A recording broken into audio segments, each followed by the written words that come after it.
పురస్కారం మరోసారి తెలుగు తేజాన్ని వరించింది. ప్రముఖ రచయిత్రి ఓల్గాకు కేంద్ర సాహిత్య అకాడమీ పురస్కారం ప్రకటించారు. 2015 సంవత్సరానికి గాను ఆమె రాసిన విముక్త అనే కథల సంపుటికి ఈ పురస్కారం దక్కింది.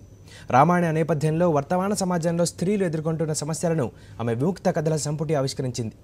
1950 నవంబర్ 27న గుంటూరులో జన్మించిన ఓల్గా అసలు పేరు పోపురి లలిత కుమార్. స్త్రీవాద ఉద్యమానికి ప్రతీకగా నిలిచిన ఆమె పలు రచనలు చేశారు. ఆమె రాసిన ఆకాశంలో సగం ఉత్తమ నవలా పురస్కారాన్ని అందుకోవడమే గాక విమర్శకుల ప్రశంసలు కూడా వచ్చాయి.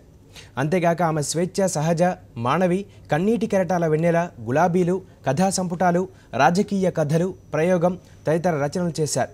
న్యూఢిల్లీ జరిగిన కేంద్ర సాహిత్య అకాడమీ ఎగ్జిక్యూటివ్ బోర్డు సమావేశంలో మొత్తం 23 భాషల్లోని ఉత్తమ రచనలను అవార్డులకు ఎంపిక చేశారు. తెలుగు భాషా రచనలకు సంబంధించి Sakshi editorial director KM Ramachandramurthy, Manjulatha, Yohan బాబులతో కూడిన జ్యూరీ ఓల్గా విముక్త కథల సంపుటిని అవార్డుకు సిఫారసు చేశారు. ఫిబ్రవరి 16న ఢిల్లీలో జరిగే ఫెస్టివల్ ఆఫ్ లెటర్స్ కార్యక్రమంలో అవార్డులను ప్రదానం చేస్తారు. సాహిత్య అకాడమీ 24 భాషల్లో ప్రతి సంవత్సరం సాహిత్య అకాడమీ అవార్డులు అనౌన్స్ చేస్తూ ఉంటుంది డిసెంబర్ నెలలో.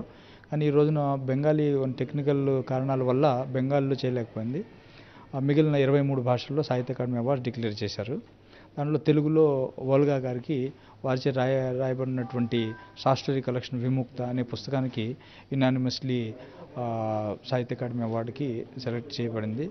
వారికి ఫిబ్రవరి 16వ తారీఖు ఢిల్లీలో సాహిత్య అకాడమీ అవార్డు ప్రదానం చేయబడుతుంది.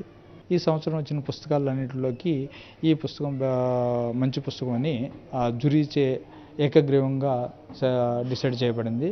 జ్యూరీలో ఆవుల మంజులత గారు, యోహాన్ బాబు గారు, అలాగే రామచంద్రమూర్తి గారు ఉన్నారు ఈ సంవత్సరం జ్యూరీ.